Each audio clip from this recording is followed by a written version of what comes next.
আসসালামু আলাইকুম ওরহমতুল্লাহি ওবরাকাতুহ। আসসালামু আসসালাতু আলা আশরাফিল আম্বিয়ান ওয়া নাবিয়িনা মুহাম্মদ ওয়া তাবিন ওয়া আজমাইন। রব্বি ইশরাহ লি সাদরি ওয়া ইয়াসসির লি আমরি ওয়াহলুল উকদাতাম মিন লিসানি ইয়াফকাহু কওলি। রব্বি জিদনি ইলমা রব্বানা জিদনা ইলমা রব্বানা জিদনা ইলমা। আলহামদুলিল্লাহ, আমরা সূরা আল কাহফের শেষের দিকে আছি, যেখানে আমরা আলোচনা করছিলাম হচ্ছে জুলকারনাইনের যে বর্ণনাটা।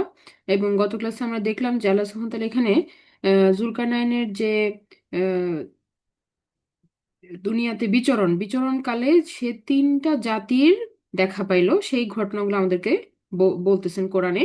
তো মানে এই তিনটা জাতির সাথে দেখা করাটা কোরআনে উল্লেখ হয়েছে, বাট জুলকারনাইন সম্পর্কে সমস্ত কিছু আল্লাহ সুবহানাহু ওয়া তাআলা সব থেকে ভালো জানেন। তো এখানে বলা হলো প্রথমে যে সে এমন একটা জায়গায় গেল যেখানে সে দেখতে পাইলো যে সূর্য অস্ত যাচ্ছে পঙ্কিল জলে বলতে কালো কর্দমাক্ত জলের মধ্যে। সেখানে সে একটা জাতিকে দেখতে পেলো, তারপর আরেকটা জাতিকে দেখতে পেলো যেখানে সূর্য উদিত হচ্ছে, কিন্তু এই কওমের নিজেদেরকে সূর্য থেকে রক্ষা করার কোনো উপায়ান্তর ছিল না। তো সেখানেও আমরা বলেছিলাম যে ওরা এটার অর্থ হইতে পারে এরকম যে তারা কোনো বিল্ডিং বা কোনো ছাদ এরকম কিছু ছিল না। হ্যাঁ, তারা ওপেন জায়গায় থাকতো।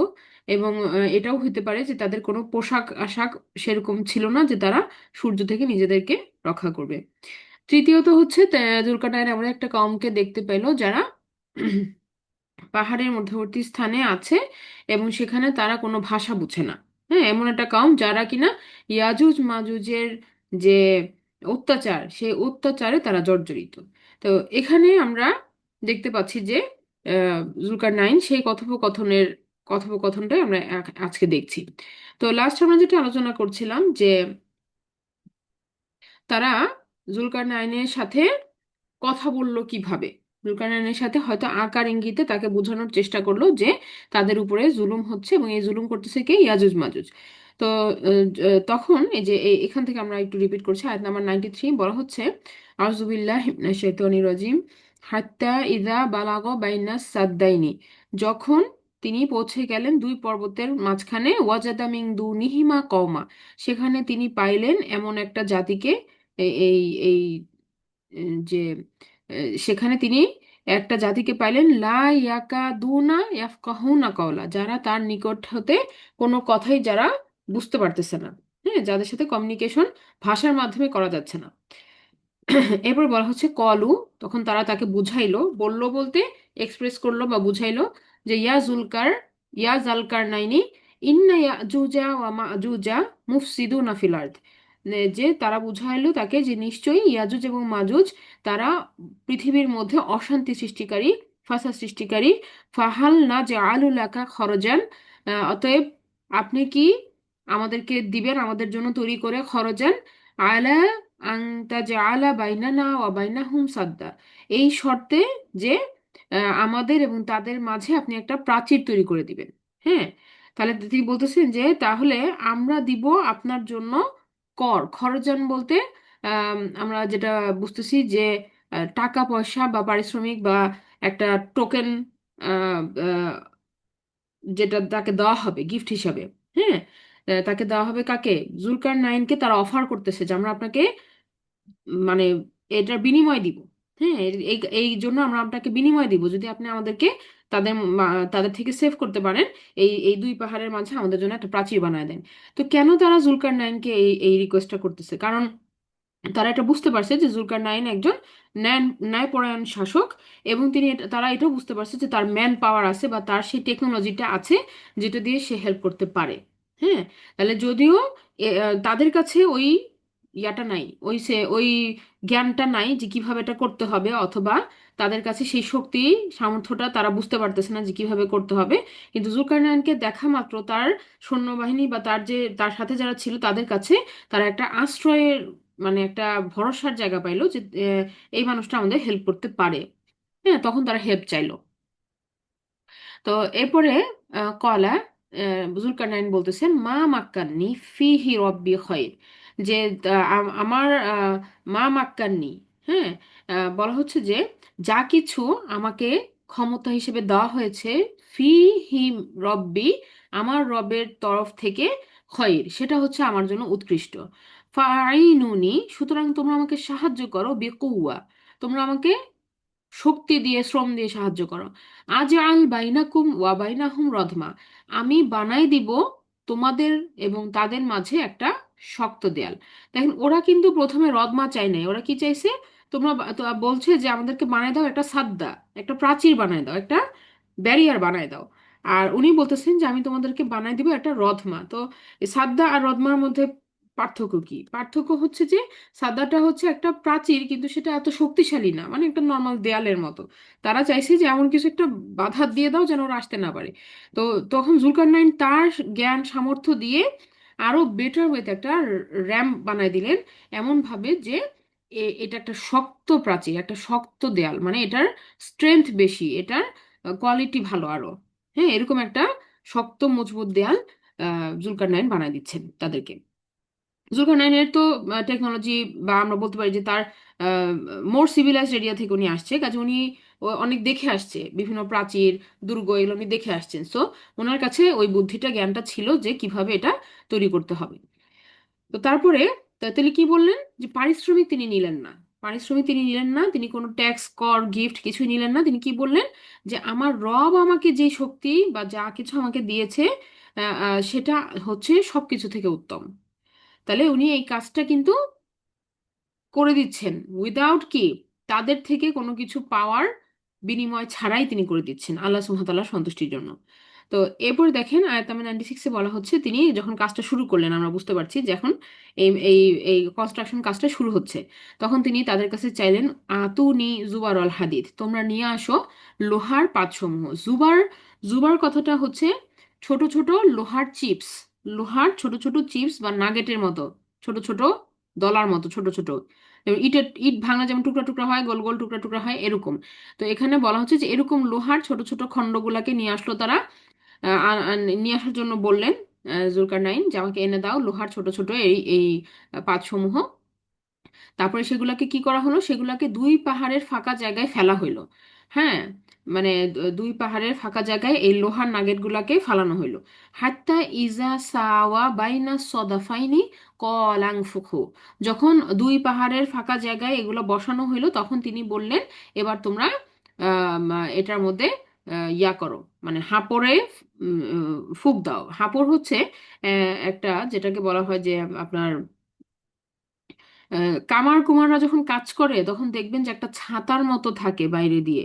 হ্যাঁ, ওটাকে এরকম প্রেস করলে বাতাস যায়, আর বাতাস গেলে আগুনটা অনেক লেলিহান শিখায় জ্বলে ওঠে, এটাকে হাপড় বলে। তো এটা হচ্ছে যে তারা আগুন ধরাইছে, ওখানে আগুন ধরায় লোহাগুলাকে গলানোর চেষ্টা করা হচ্ছে। তো এখানে যখন আগুন দেওয়া হচ্ছে, এখানে বাতাস লাগবে, তো ওটাতে হাঁপড়ে ফুঁক দেওয়ার মাধ্যমে তারা কি করতেছে, বাতাস দিচ্ছে, এবং এটা খুব বড় একটা ইন্টেন্স ফায়ার তৈরি করছে, একটা অনেক বিশাল আগুন তৈরি করছে। এবং এই আগুনের ফলে লোহাগুলা গলে, এগুলা তো বিচ্ছিন্ন বিচ্ছিন্ন লোহার খণ্ড ছিল, সেগুলা গলার মাধ্যমে উত্তপ্ত হয়ে লাল হয়ে একটা এটার সাথে লেগে গেছে। সো এই লোহাগুলো কি হইলো, একটা এটার সাথে কানেক্ট হয়ে গেল। তো এভাবে এরা আরো বেশি কি, দেয়ালটা মজবুত হয়ে গেল, লোহাগুলো এবার জোড়া লেগে গেল।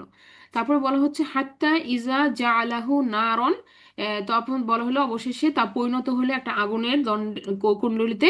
কয়লা আতুনি উফরিগ আলাইহি কিতরা, অতঃপর তিনি বললেন, এবার এনে দাও তোমরা আমাকে উফ, এবং ঢালো এখানে, উফরিগ আলাইহি কিতরা, এর উপর ঢেলে দাও কি, কিতরা। কিতর হচ্ছে গলিত তামা, গলিত তামা। হ্যাঁ, কিতর হচ্ছে কি, গলিত তামা। তো লোহার উপরে তামার একটা কি দিয়ে দেওয়া হলো, একটা প্রলেপ দিয়ে দেওয়া হলো, একটা উপরে বেষ্টনী দিয়ে দেওয়া হলো। তো আমরা বর্তমানে জানি যে অ্যালয় গুলা যে হয়, হ্যাঁ, সংকর ধাতুগুলা কিন্তু অনেক বেশি মজবুত হয়। তো এখানে উনি এরকমই একটা ইয়া তৈরি করেছেন, যে লোহার উপরে তামার একটা প্রলেপের ফলে এটা এতটাই শক্তিশালী হয়ে গেল বা মজবুত হয়ে গেল যে এখন আর ওই ওই পাশে থাকা ইয়াজুজ মাজুজরা তাকে ভেদ করে আসতে পারতেছে না। তো এটা তিনি তার শক্তি সামর্থ্য জ্ঞান দিয়ে তিনি এটাকে মজবুত করে দেওয়ার চেষ্টা করেছেন।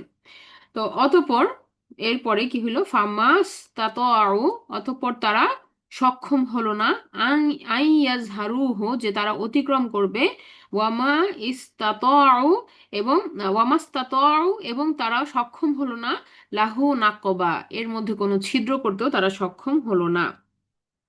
তো ওই পাশে ইয়াজুজ মাজুজ কি হয়ে গেল, আটকায় গেল বা ট্র্যাপ হয়ে গেল। তো এটা অবশ্যই কি আল্লাহর হুকুমে হয়েছে। তবে একটা ব্যাপার খেয়াল করেন যে এখানে দুটো শব্দ ব্যবহৃত হয়েছে, প্রথমটা হচ্ছে ইস্তাতর, তারপরটা হচ্ছে ইস্তাতর, সরি আবার বলি, একটা হচ্ছে ইস্তর আর একটা হচ্ছে ইস্তাতর, মাঝখানে একটা অ্যাডিশনাল তা আছে, মানে এটার মধ্যে শুধু ইস্ত আর এটা হচ্ছে ইস্তাত। তো এই দুইটা শব্দের অর্থ একই, দেখেন দুটারই অর্থ লেখা কি, সক্ষম হলো সক্ষম হলো। কিন্তু দুটা যদি একই হয় আল্লাহ সুবহানাহু ওয়া তাআলা এডিশনাল বললেন কেন? তারা একটা কি আছে, এটার মধ্যে একটা বালাগা লুকায় আছে। বালাগা মানে আলংকরিক অর্থে ব্যবহার ভার্বের বা শব্দগুলার। তো এখানে সুন্দর যে মিনিংটা সেটা হচ্ছে যে ইস্তা বলতে আপনার কষ্ট কম হয়, কিন্তু ইস্তাত বলতে একটু কষ্ট বেশি হয়। তো এই শব্দ দুটোর চয়নে আল্লাহ সুবহানাহু ওয়া তাআলা বুঝাইতেছেন যে তারা সক্ষম হলো না অতিক্রম করতে। অতিক্রম করা মানে কি, এটাকে টপকায় আসবে। একটা দুই পাহাড়ের মাঝে একটা প্রাচীর আছে, এখন মানুষ কি করবে, পাহাড় ফুটা করে আসতে পারে অথবা পাহাড়ের উপর দিয়ে টপকায়ে চলে আসতে পারে।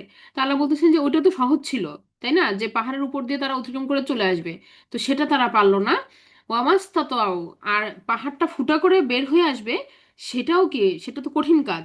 তো সেটাও কি তারা করতে সক্ষম হলো না, দুইটার একটাও করতে পারতেছে না এরা। তাহলে এটা কি জিনিস, কিরকম, কিভাবে ইনফ্রাস্ট্রাকচার, এখন পর্যন্ত আমরা কিন্তু এটা ডিটেলস জানি না। তো আল্লাহ সুবহানাহু ওয়া তাআলা যেভাবে বলছেন এটাই সত্যি। তো আমরা যেটা বুঝতেছি যে এই যেটা যেটা সহজে করা যাইতো সেটাও তারা পারলো না, আবার যেটা দুঃসাধ্য যে ওটা ভেদ করবে, ছিদ্র করে ফুটা করে বের হয়ে আসবে, আমরা জানি যে হাদিস থেকে এটাও তারা চেষ্টা করতেছে প্রতিনিয়ত, কিন্তু আল্লাহর হুকুম না আসা পর্যন্ত এটাও তারা সাকসেসফুল হচ্ছে না। ওকে, তো এখন দেখেন আমরা বলতেছি যে এরপরেই আমরা দেখি যে জুলকারনাইনের একটা কমেন্ট আসলো এখানে, যেখানে তিনি বলতেছেন যে এটা তৈরি হয়ে যাওয়ার পরে জুলকারনাইন 98 নাম্বার আয়াতে জুলকারনাইন বলতেছেন, কলা তিনি বললেন, হাজা রহমাতুম মির রব্বি, এটা হচ্ছে আমার রবের পক্ষ থেকে একটা অনুগ্রহ। কোনটা, এই যে তিনি যে এই কাজটা করে দিতে পারলেন, যে তিনি নিশ্চয়ই জুলকারনাইন নিশ্চয়ই ওই এলাকাতে যে যে ধ্বংসযজ্ঞগুলো দেখলেন বা মানুষের উপর যে অত্যাচারটা দেখলেন সেটা এতই নির্মম ছিল যে তিনি বুঝতে পারলেন যে এই ইয়াজুজ মাজুজ কতটা ভয়ঙ্কর ভাবে মানে আগ্রাসী বা কতটা ভায়োলেন্স। হ্যাঁ, এটা তিনি বুঝতে পারছেন। তো যখন এটা তিনি তৈরি করে দিতে পারলেন ওয়ালটা, তখন তিনি আল্লাহর প্রশংসা করে বলতেছেন যে এটা আমার রবের একটা অনুগ্রহ। হ্যাঁ, এবং তিনি খুব হাম্বেল হলেন। এবং এবং আমরা জানি যে জুলকারনাইন এটা তৈরি করার পরে একজন বলেছেন, মুফাসসিরিনরা একজন বলেছেন যে তিনি সেজদায় পড়ে গেছিলেন। হ্যাঁ, সেজদা করেছিলেন আল্লাহর কাছে। কেন, যে তিনি এটা শেষ করতে পারছেন কাজটাকে। হ্যাঁ, যে তিনি যে কাজটাকে শেষ করতে পারছেন এবং এই আল্লাহ সুবহানাহু ওয়া তাআলা যে তাকে দিয়ে এই কাজটা করিয়েছেন, তিনি কৃতজ্ঞতা স্বরূপ এবং শুকরিয়া স্বরূপ আল্লাহ সুবহানাহু ওয়া তাআলাকে তখন সেজদা করেছেন। তো এটাই তিনি আবার স্বীকারোক্তিতেও বলতেছেন যে হাজা রহমাতুম মির রব্বি, এটা আমার রবের একটা অনুগ্রহ। ফাইজা যা ওয়াদু রব্বি জাআলাহু দাক্কা, তিনি বললেন যে যখন আসবে আমার রবের প্রতিশ্রুতি, ওয়াদু রব্বি, ফাইজা যা, যখন আসবে, ওয়াদু রব্বি আমার রবের প্রতিশ্রুতি, জাআলাহু দাক্কা, তখন কি হবে, তিনি এটা চূর্ণ বিচূর্ণ করে দিবেন। এই দেয়ালটা পার্মানেন্ট না, এই দেয়ালটা একটা সময় ভেঙে যাবে। সেটা কখন, আমার রবের অনুমতি যখন আসবে বা যখন আল্লাহর ওয়াদাটা সত্যি হবে তখন এটা ব্রেকডাউন করবে। বা কানা ওয়াদু রব্বি হাক্কা, এবং তিনি কি বললেন যে অবশ্যই কি আমার রবের প্রতিশ্রুতি হচ্ছে সত্য। মানে এই দিনটা যে আসবে, যেদিন এটা ভেঙে যাবে এবং ইয়াজুজ মাজুজ বের হয়ে আসবে, এটা সত্যি হবেই, এটা হবেই।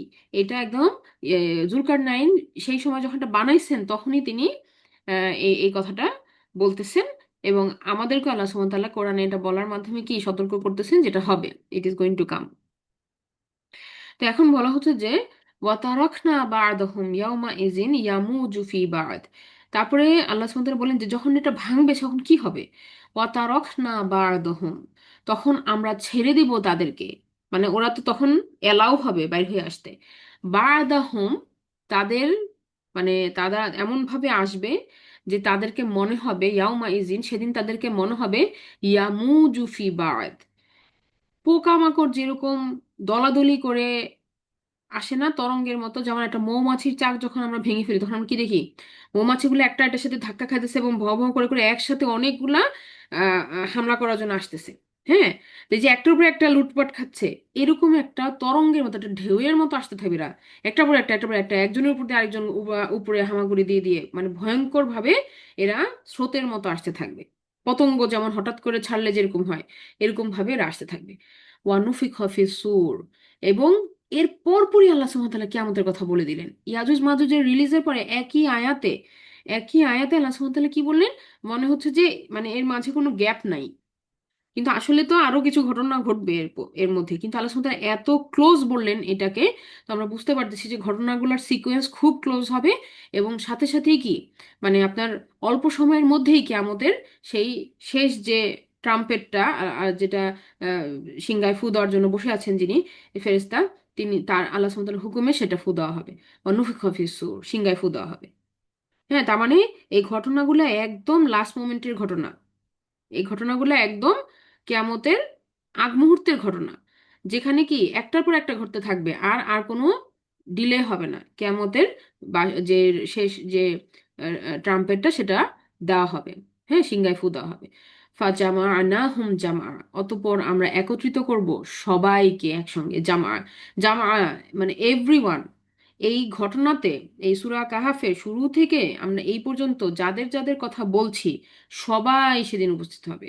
আর যারা আমরা এদের কথা শুনতেছি সবাই আমরা সেদিন উপস্থিত হব। আর যারা এর আগে চলে গেছে এবং যারা এর পরে আসবে সবাই সেদিন উপস্থিত হব।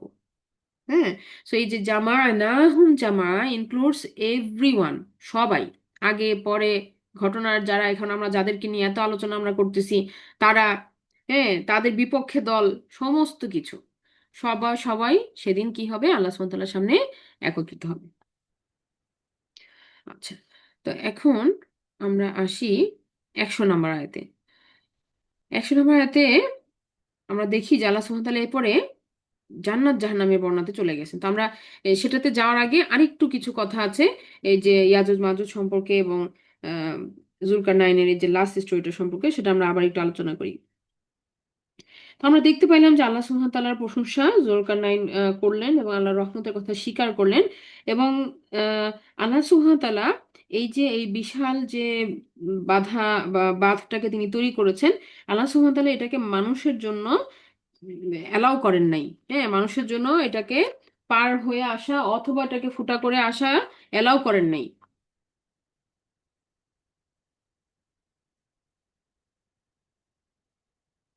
আচ্ছা, দুঃখিত। সো যেটা বলছিলাম যে আল্লাহ সুবহানাহু ওয়া তাআলা এটা অ্যালাউ করেন নাই। এবং এখানে আরো বলা হচ্ছে যে আহ ইয়াজুজ মাজুজের কথা আল কোরআনে 2বার আসছে। ইয়াজুজ মাজুজের কথা আল কোরআনে কয়বার আসছে? 2বার আসছে। কোথায় কোথায় আসছে? প্রথমত আসছে আমরা দেখি যে সূরা কাহফের মধ্যে আসছে, যেখানে আল্লাহ সুবহানাহু ওয়া তাআলা এটা বললেন যে তারা কিভাবে বের হয়ে আসবে। আরেকটা আসছে হচ্ছে সূরা আম্বিয়াতে। সূরা আম্বিয়াতে আয়াত নাম্বার 95-96 আসছে। আমরা একটু এই আয়াতটা পড়ে দেখি। এখানে দেখেন বলা হচ্ছে এই যে 95 নম্বর আয়াতে, যেসব জনপদকে আমি ধ্বংস করে দিয়েছি তার অধিবাসীদের ফিরে না আসা অবধারিত। যাদেরকে আল্লাহ ধ্বংস করে দিয়েছেন তারা আর দুনিয়াতে ফিরে আসতে পারবে না, যেই পর্যন্ত না ইয়াজুজ মাজুজকে বন্ধন মুক্তি করে দেওয়া হবে।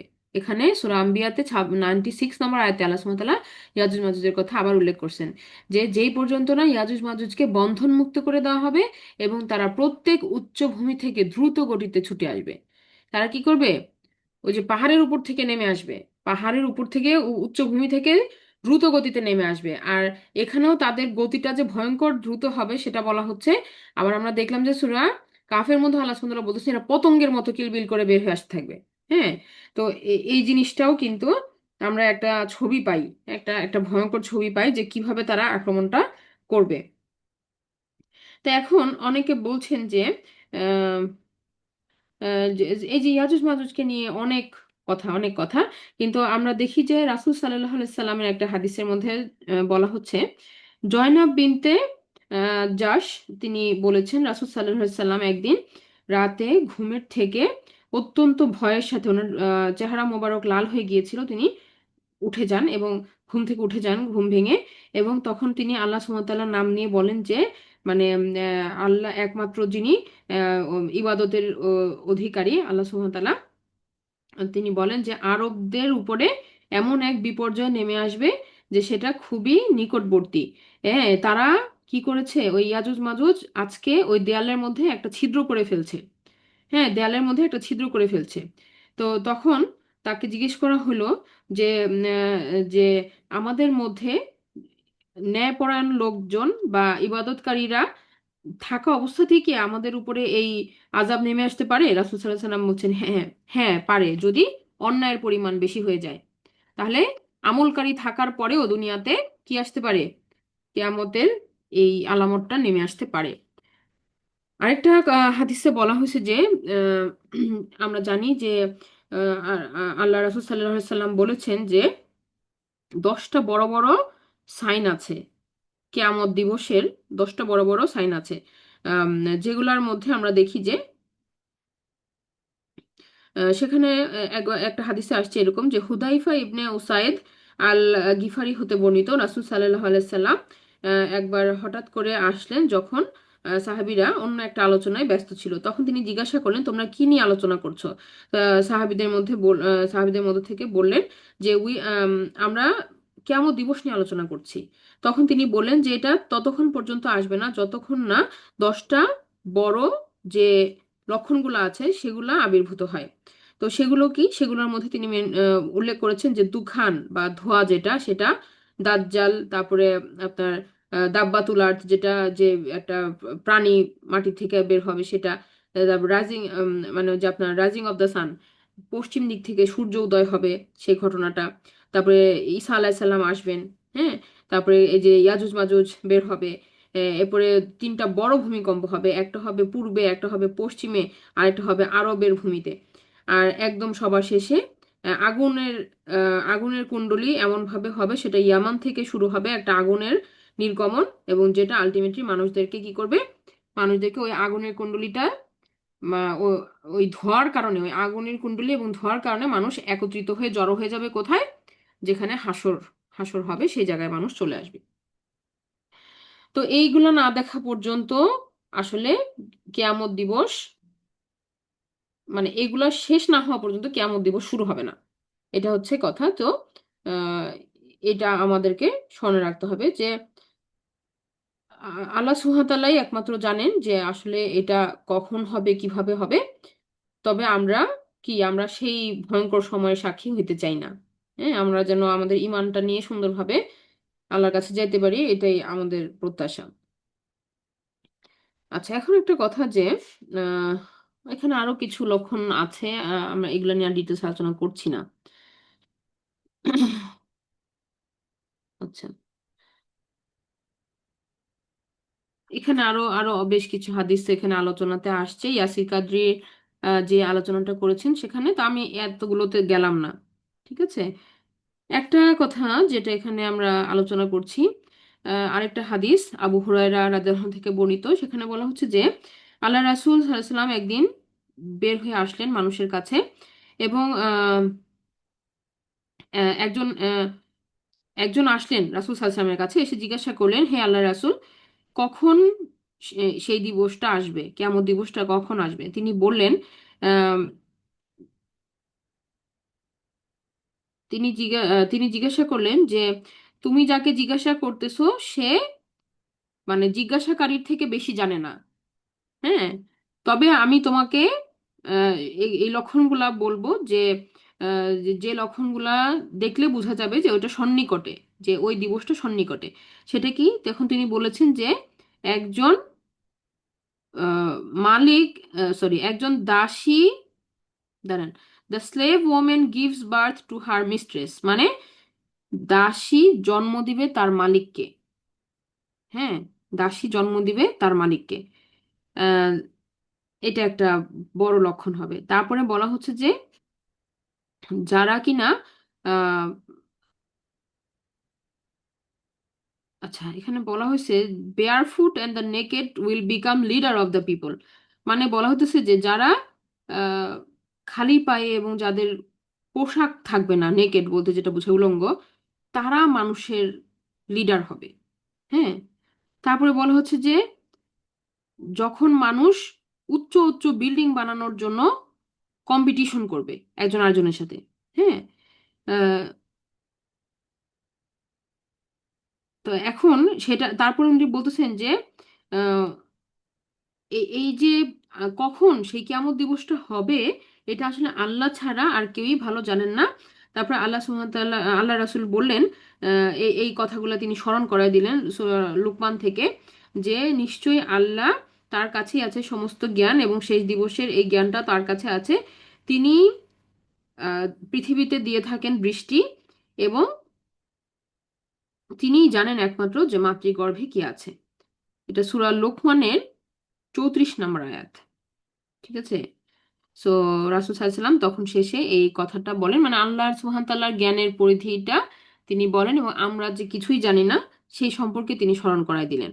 তবে তিনি কিছু সাইন বললেন, এবং এই মেজর সাইনগুলোর মধ্যে তাহলে আমরা যেটা বুঝি যে রাসূল সাল্লাল্লাহু আলাইহি ওয়াসাল্লাম যেভাবে বলে গেছেন, একটা হচ্ছে দাজ্জালের আগমন, রাসূল সাল্লাল্লাহু আলাইহি সাল্লাম সরি ঈসা আলাইহিস সালামের আগমন, তারপরে ইয়াজুজ মাজুজের আগমন, তারপরে একটা বড় ভূমিকম্প হবে পূর্বে, এরপরে একটা বড় ভূমিকম্প হবে পশ্চিমে, তারপরে একটা বড় ভূমিকম্প হবে জাজিরাত আল আরব বা আরবের ভূমিতে, তারপরে দুখান মানে যে ধোঁয়াটা বের বের হবে, তারপরে আসবে হচ্ছে দাব্বা, দাব্বাতুল আরদ, মানে ওই যে প্রাণীটা যেটা মাটি থেকে বের হয়ে আসবে, এটার ব্যাপারে কোরআনেও আছে এবং বাইবেলেও আছে, এবং সর্বশেষে সূর্য পশ্চিম দিক থেকে উঠবে। আর আরো 10 নম্বর যেটা, সেটা হচ্ছে যে কি একটা আগুন বের হয়ে আসবে যেটা মানুষকে এক জায়গায় জড়ো করবে, সেই আগুনটা বের হয়ে আসবে সিরিয়া অথবা জেরুজালেমের ওখান থেকে। দাঁড়ান, ভুল বলছি, আগুন একটা বের হয়ে আসবে যেটা মানুষকে জড়ো করবে। হ্যাঁ, that will gather people to earth আল মাশার which is in Syria and Jerusalem, মানে মানুষকে জড়ো করবে সিরিয়া এবং জেরুজালেমের ওখানে জড়ো করে মানুষকে। তাহলে এই আগুনটা, এর আগে বললাম না যে আগুনটা নির্গত হবে ইয়েমেনের থেকে বা সিরিয়ার ওখান থেকে, ইয়ামান থেকে, আর এদিকে মানুষ ধাবিত হবে এক জায়গায়, যেখান থেকে হাসরের ইয়াটা আর কি, মানে মানুষ জড়ো হওয়ার পরে, এই 10টা সাইন কমপ্লিট হওয়ার পরে আল্লাহ সুবহানাহু ওয়া তাআলার হুকুমে সেই দিবসটা আসবে, মানে কিয়ামতের দিবস আসবে। আচ্ছা। আচ্ছা, তো আমরা এই এই যে এই ঘটনা প্রবাহে যেটা জানলাম যে এই যে 10টা সাইন আসবে, এর মধ্যে একটা কি যে দাজ্জালের আগমন, 10টা সাইনের প্রথমটাই হচ্ছে দাজ্জালের আগমন, এবং এটা এত বেশি ফিতনা এবং ফাসাদ তৈরি করবে যেটা পৃথিবী এর আগে কোনোদিন দেখে নাই। আমাদের রাসূল সাল্লাল্লাহু আলাইহি সাল্লাম বলেছেন যে দাজ্জালের সময়কালটা কিরকম হবে। প্রথম তার 40 দিন হবে একদিন। হ্যাঁ, একদিন হবে একটা বছরের সমান। প্রথম 40টা দিন, 40 ডেজ, সেটা কিরকম হবে, মনে হবে যে একদিন হবে এক বছরের সমান। অ্যান্ড এরপরে বলা হচ্ছে এরপরে একদিন হবে এক মাসের সমান, এবং তারপরে একদিন হবে একটা সপ্তাহের সমান, এবং বাকি দিনগুলো হবে যে আমাদের নর্মাল দিনগুলোর মতো। তাহলে দাজ্জাল থাকবে 40টা দিন পৃথিবীর মধ্যে, তার মধ্যে প্রথম দিনটা হবে এক বছরের সমান লম্বায় বা সময়কালে, দ্বিতীয় দিনটা হবে এক মাসের সমান, এরপরে হবে একটা সপ্তাহের সমান, এবং তারপরে বাকি দিনগুলো হবে কি যেভাবে আমাদের অন্যান্য দিনগুলা হয়ে থাকে। কেউ তাকে ক্ষতিগ্রস্ত করতে পারবে না, কারণ আল্লাহ সুবহানাহু ওয়া তাআলা এভাবেই তাকে অ্যালাউ করছেন, এবং একজন মানুষ খালি তাকে হত্যা করতে পারবে। তিনি কে? সেটা হচ্ছেন ঈসা ইবনে মরিয়ম। ঈসা ইবনে মরিয়ম। এবং আমাদের রাসূল সাল্লাল্লাহু আলাইহি সাল্লাম বলে গেছেন যে ঈসা আলাইহিস সালাম আসবেন দাজ্জালের আবির্ভাব হওয়ার পরে, এবং ওই 40 দিনের পরে, অ্যাকর্ডিং টু রাসূল সাল্লাল্লাহু আলাইহি সাল্লামের এক্সপ্লেনেশন, যে ওই সময়কালটা শেষ হওয়ার পরে ঈসা আলাইহিস সালাম আসবেন, এবং ঈসা আলাইহিস সালামই দাজ্জালকে হত্যা করবেন বাব আল লুদ, হ্যাঁ, সেই জায়গাতে, যেটা কিনা আহ প্যালেস্টাইনের একটা জায়গা। হ্যাঁ, প্যালেস্টাইন বা ফিলিস্তিনের একটা জায়গা। আল্লাহ সুবহানাহু ওয়া তাআলা বলেছেন যে ঈসা আলাইহিস সালাম যখন আসবেন তখন তিনি তার অনুসারীদেরকে একত্রিত করবেন, এবং আল্লাহ সুবহানাহু ওয়া তাআলা তাকে বলবেন যে হে ঈসা, আহ, আমি আমার কিছু বান্দাদেরকে একত্রিত করেছি যাদেরকে কেউ হত্যা করতে সামর্থ্যবান হবে না, কাজী এই বান্দাদেরকে আহ, মানে এই বান্দাদেরকে আপনি আপনার অনুসারী হিসেবে সাথে নেন। হ্যাঁ, তো এরপরে ইয়াজুজ মাজুজ, যেটা কিনা থার্ড মেজর সাইন, সেটা বের হয়ে আসবে।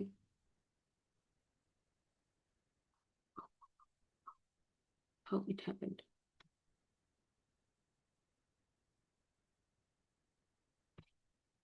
ঠিক আছে, তারপরে ইয়াজুজ মাজুজ বের হয়ে আসবে। তো এখন আমরা এরপরে আরো অনেক আছে যে ইয়াজুজ মাজুজের ফিতনাগুলা কিরকম হবে। ইয়াজুজ মাজুজ যখন বের হয়ে আসবে, আমরা অলরেডি বলেছি যে আম, তারা, তাদের গঠনটা কিরকম হবে। তাদের ছোট ছোট চোখ থাকবে, তাদের চেহারা থাকবে, তাদের চেহারাটা হবে খুবই কাঠিন্য। হ্যাঁ, এবং মনে হবে যে মানে মনে হবে যে মানে এখানে বলা হয়েছে কি, আমি ইংরেজিটা আপনাদের কাছে পড়ি, বলা হচ্ছে their faces are like a shield that has been hammered. একটা বলা হচ্ছে একটা শিল্ড, শিল্ড বলতে আমরা কি বুঝি, যে একটা আহ রক্ষণ ঢাল, যেটা হাতুড়ি দিয়ে বাইরে এলে যেরকম এবড়ো থেবড়ো হয়ে যায় না, একটা টিনের ঢালকে যদি আপনি হাতুড়ি দিয়ে পিটান তাহলে কিরকম হবে, এটা ট্যাপটুপ খেয়ে যাবে। তো এরকম তাদের চেহারাটা হবে খুবই রাফ এন্ড টাফ, যেটা আমরা বুঝতেছি, এবং চোখগুলো হবে ছোট। এবং এখানে বলা হচ্ছে দ্য ডেসক্রিপশন, যেটা তিনি দিয়েছেন, তারা মানুষই, কিন্তু তারা আহ আল্লাহ সুবহানাহু ওয়া তাআলা ভালো জানেন যে এরা আসলে এখন কোথায় আছে। তো তাদের প্রথম গ্রুপটা যখন আসবে, প্রথম তরঙ্গটা যে যখন নেমে আসবে, তখনই তারা কি করবে, তারা একটা হ্রদের পাশ দিয়ে যাবে, যেটা হচ্ছে তিবারিয়া। এই হ্রদের পানি তারা পুরাটা খেয়ে ফেলবে। হ্যাঁ, এবং যখন তাদের শেষে যে পাস হবে, সে তখন বলবে যে এইখানে এক সময় পানি ছিল। একটা লেকের পানি, তিবারিয়া যে লেকটার কথা বলা হচ্ছে, সেটা একটা প্রসিদ্ধ লেক, যেটা ট্রান্সজোনিয়াতে আছে, সেন্ট্রাল এশিয়াতে। আম, এবং বলা হচ্ছে যেটা উজবেকিস্তানের একটা জায়গা, তাজিকিস্তান। হ্যাঁ, সাউদার্ন, সাউদার্ন, এত কঠিন শব্দ আমি তো পড়তে পারতেছি না, Kyrgyzstan and the south east Kazakh, Kazakhstan. হ্যাঁ, আচ্ছা, এটা একটা লোকেশন বলতেছে, যেটা আমি বুঝতেছি যেটুকু, সেটা হচ্ছে এটা উজবেকিস্তান বা তাজিকিস্তানের নিয়ার বাই একটা জায়গা। এবং এই লেকটা ফেমাস লেক, আপনারা ইউটিউবে ঘাটলে এটা পেয়ে যাবেন, যে এটা এই তিবারিয়া, এই যে লেকটা, এই লেকের পানিটা পুরাটাই শেষ হয়ে যাবে। এবং এই দলটা অতিক্রম করার পরে যে শেষ ব্যক্তি এই দলের মধ্যে ইয়াজুজ মাজুজের, তারা ওটার দিকে তাকায় বলবে যে এই সময় এখানে এককালে পানি ছিল। হ্যাঁ, তার মানে কি, ওরা সংখ্যায় অনেক বেশি হবে, এরা সংখ্যায় অনেক বেশি হবে। এবং আরেকটা রেফারেন্সে আমরা জানি যে প্রতি একজন মানুষের জন্য 999 জন ইয়াজুজ মাজুজ হবে। প্রতি একজন মানুষের এগেনস্টে 999টা ইয়াজুজ মাজুজ হবে। So they are huge in number. এবং ওরা যখন আসবে, সামনে কাউকে তারা বাঁচায় রাখবে না, সব মারতে মারতে সামনে আগায় যাবে। হুম। ওকে, তো এখন ইয়াজুজ মাজুজ যখন পৃথিবীকে পরিক্রমণ করবে, তখন তারা অত্যন্ত সাংঘাতিক রকমের ফিতনা ফাসাদ তৈরি করবে, এবং তারা সবাইকে মেরে ফেলবে। এবং ফাইনালি তারা বলবে যে আমরা এই পৃথিবীবাসীকে মেরে ফেলছি। হ্যাঁ, কিন্তু তারা জানবে না এটা, যে ঈসা আলাইসাল্লাম তার তার কিছু অনুসারীদেরকে নিয়ে লুকিয়ে আছেন। তো যখন তারা আকাশের দিকে, ইয়াজুজ মাজুজ কি করবে, তখন আকাশের দিকে তীর ছুড়বে। এবং তারা তারা তারা এই মনোভাবে তীর ছুড়বে যে তারা মালাইকাদেরকে হত্যা করতেছে। আল্লাহ সুবহানাহু ওয়া তাআলা কি করবেন, তাদের ওই তীরগুলাকে রক্তে রঙিন করে তাদের দিকে ফিরায় দিবে। তখন ইয়াজুজ মাজুজের ব্যাপারটা এমন হবে, তারা মনে করবে যে আমরা আকাশের সবাইকেও মেরে ফেলছি। তো আহ, এটা যে তাদের একটা মানে মনের একটা ভুল, আল্লাহ সুবহানাহু ওয়া তাআলা তাদের সাথে এই এই খেলাটা করবেন। তো ঈসা আলাইহিস সালাম এরপরে দোয়া করবেন যে আল্লাহ তাদের থেকে মানে পরিত্রাণ দেওয়ার জন্য ঈসা আলাইহিস সালাম দোয়া করবেন, এবং তার দোয়ার বরকতে আল্লাহ সুবহানাহু ওয়া তাআলা কি করবেন, একটা রোগ পাঠাবেন, এবং এই রোগের কারণে ইয়াজুজ মাজুজ সকলেই আক্রান্ত হয়ে মারা যাবে। এবং রোগটা এরকম হবে যে তাদের ঘাড়ের কাছে এক এক রকমের মানে ঘাড়ের মধ্যে আক্রমণটা হবে, তাদের ঘাড়ের মধ্যে আক্রমণ হওয়ার মাধ্যমে এই রোগটা ছড়াবে, বা এই রোগটা তাদের ঘাড়ের মধ্যে আক্রমণ করবে, এবং আলটিমেটলি তারা মৃত্যুবরণ করবে। তো আল্লাহ সুবহানাহু ওয়া তাআলা একটা এরকম পোকা পাঠাবেন, যেটা আর কি তাদের ঘাড়ের কাছে যে হয়তো তাদের মৃত্যু ঘটাবে। তো এটা আর কি বলা হয়েছে, এবং পরবর্তী দিনের মধ্যেই তারা সকলেই মারা যাবে। তো এই যে তাদের লাশগুলা, যেটা পৃথিবী ভরে যাবে তাদের লাশে, কারণ আমরা বুঝতে পারছি তারা সংখ্যায় অনেক বেশি হবে, যেহেতু একটা মানুষের এগেনস্টে 999টা ইয়াজুজ মাজুজ। তো এতগুলা ডেড বডি যখন পৃথিবীতে থাকবে, এগুলা অনেক বেশি নাম্বারে। তো রাসূল সাল্লাল্লাহু আলাইহি ওয়াসাল্লাম তখন বলছেন যে একটা প্রাণী আসবে, যেটা কিনা মোটা তাজা হয়ে যাবে এই ডেড বডিগুলোকে খাওয়ার মাধ্যমে। তো ঈসা আলাহিসাল্লাম এবং তার অনুসারীরা অতঃপর অতঃপর নেমে আসবেন। না, তা ঈসা আলাহিসাল্লাম এবং তার অনুসারীরা তখন এখান থেকে নেমে আসতে যখন পারতেছেন না, তখন তারা দোয়া করবে আল্লাহ সুবহানাহু ওয়া তাআলার কাছে যে মানে এটা যখন তারা সহ্য করতে পারতেছে না যে চারিদিকে এরকম লাশ আর গন্ধ, তখন আল্লাহ সুবহানাহু ওয়া তাআলা কি করবেন, পাখি পাঠাবেন যারা কিনা এই ডেড বডিগুলোকে উঠায় নিয়ে যাবে এবং দূরে নিয়ে ফেলে দিবে। তখন ঈসা আলাহিসাল্লাম তার অনুসারীদেরকে নিয়ে নেমে আসবেন এবং তারপরে তিনি মুসলিমদের যে লাস্ট যে সময়কালটা যে তিনি রাজত্ব করবেন, এই সময়কালটা যখন মুসলিমরা খুবই আহ, সুন্দরভাবে তারা জীবনযাপন করবে। এবং রাসূল সাল্লাল্লাহু আলাইহি ওয়াসাল্লাম বলে গেছেন যে সেই সময়টা হবে অত্যন্ত আনন্দের এবং সুখের, এবং কোনো মানুষের মধ্যে কোনো হিংসা থাকবে না, কোনো বিদ্বেষ থাকবে না, কোনো মারামারি থাকবে না। সো ইয়াজুজ মাজুজ একদম শেষের দিকে আসবে এবং এর পরে মুসলিমদের একটা সুন্দর বিজয়কাল থাকবে, তবে সেটা খুবই অল্প সময়ের জন্য, এবং আল্লাহ সুবহানাহু ওয়া তাআলা ভালো জানেন যে সেটা আসলে কতটুকু সময়ের জন্য থাকবে। এরপরে বলা হয়েছে যে এরপরে একটা বাতাস আসবে, এমন একটা বাতাস যার মাধ্যমে সমস্ত বিশ্বাসীরা নিঃশ্বাস ত্যাগ করবে বা পৃথিবী ছেড়ে চলে যাবে এবং রয়ে যাবে শুধু অবিশ্বাসীরা। এবং এরপরে আবার সব থেকে খারাপ মানুষ যেরকম পৃথিবীতে, সেগুলো আবার আবির্ভাব হবে। এবং এরপরে যে সেই ইয়াটা আসবে, দাব্বাতুল আর্দ, যেটা প্রাণীটা বের হয়ে আসবে এবং মানুষের সাথে কথা বলবে। আচ্ছা। আচ্ছা, এরপরে আরো অনেক রেফারেন্স আছে এই ব্যাপারে, আরো অনেক কথা বলা হয়েছে। তা আমরা এদিকে আগাচ্ছি না।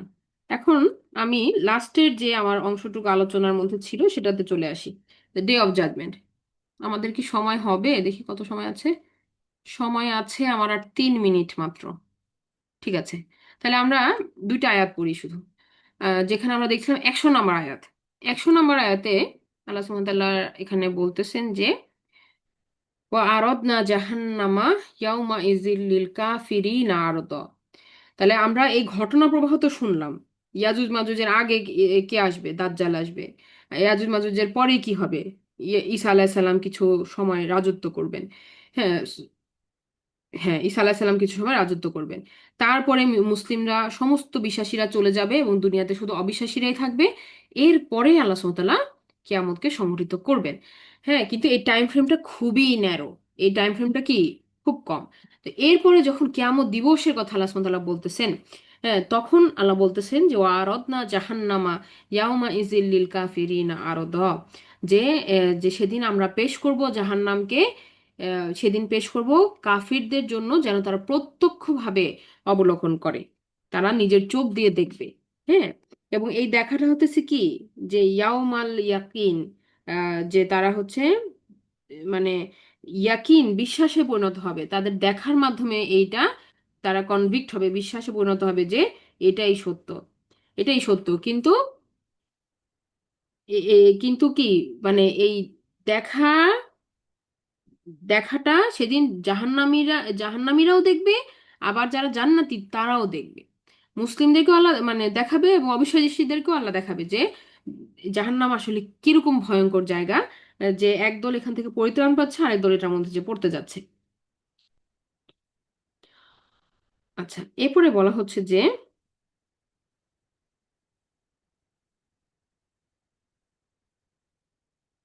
এরপরে দেখেন বলা হচ্ছে যে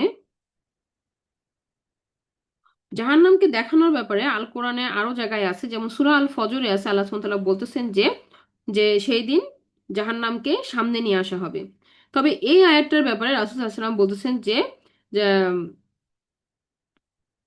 যখন এটাকে সামনে নিয়ে আসা হবে তখন এটার সাথে কিন্তু অনেক সংখ্যক কি থাকবে, 70,000 মালাইকা এটাকে টাইনা নিয়ে আসবে সামনের দিকে। হ্যাঁ, এবং আল্লাহ সুবহানাহু ওয়া তাআলার আদেশ ক্রমে এই জাহান্নামকে তারা ফিজিক্যালি চোখের সামনে দেখতে পাবে, মুসলিম অমুসলিম সকলেই।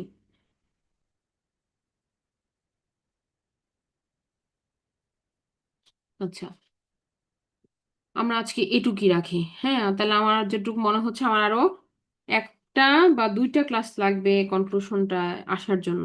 হ্যাঁ, ইনশাল্লাহ আমরা চেষ্টা করব। আমি টাইমটা আবার গ্রুপে জানিয়ে দিব আমাদের ক্লাসটা কবে হবে ইনশাল্লাহ। তো আমাদের আগামী 4 তারিখ থেকে আমি কালকেও নেওয়ার চেষ্টা করবো, হ্যাঁ, ক্লাসটা।